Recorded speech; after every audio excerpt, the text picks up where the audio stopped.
Hi, this is Jamie from Antelope Beads, and we're going to talk about these Pave Crystal Regaliz magnetic clasps. These come in a few different metal finishes, the gunmetal, the silver, the gold, and a brass, and with different styles of the stones, the Pave stones as well. Now, there's a unique safety feature on these magnetic clasps. And this safety feature means that I just can't pull it open when I pull on the edges of the leather like this. If I twist it open, like so, you can see that there's a safety inside. This little piece here that sticks out from the end of the clasp fits into a little hole that's right in the end there. So you fit those two together and then the clasp locks down to hold, making sure that you don't just slide it apart. Now, because of these safety features, there are holes then in the ends of the clasps. A little round hole on this side and an oval hole on this side.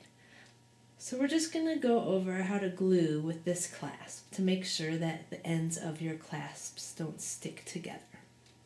So like I said, I have my Pave clasp here. I'm going to open it up and familiarize myself with the two holes in the ends. As I said, this end here has just one little small hole there in the center, and the other side of the clasp has an oval hole.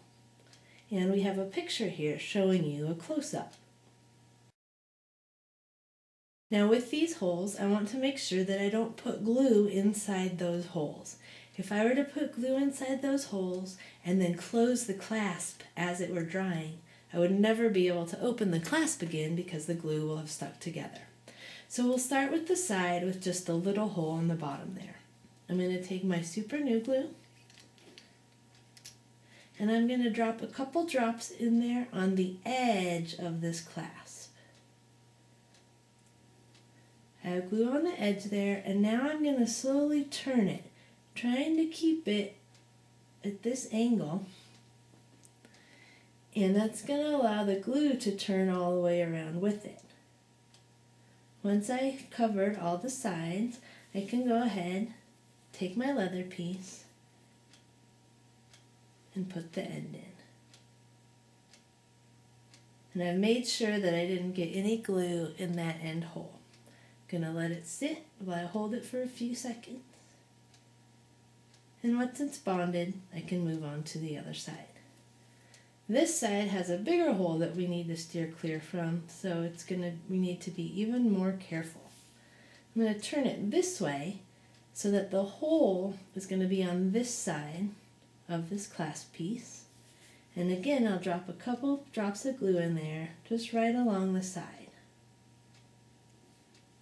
Now I'm going to turn it so that the glue coats that inside edge of the clasp.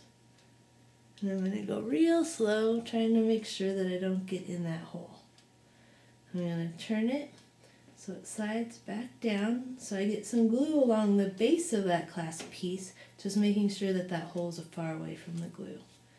Now that I know this glue is coated, I can take my other piece of the leather and slide it right in and hold it for a few seconds while it bonds.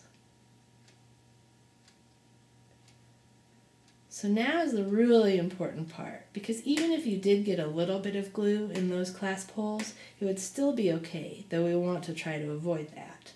Now though, we want to keep these ends apart. Be very, very careful to not close your clasp until this piece is set for several hours or maybe even overnight. And once it's set like that, you know that the glue is bonded and that the clasp ends won't stick together. You'll be good to go ahead and close it up and wear your finished sparkly Pave piece. For lots of other videos featuring sample projects with the Regaliz and flat Euro leather components, please visit antelopebeads.com. Thank you.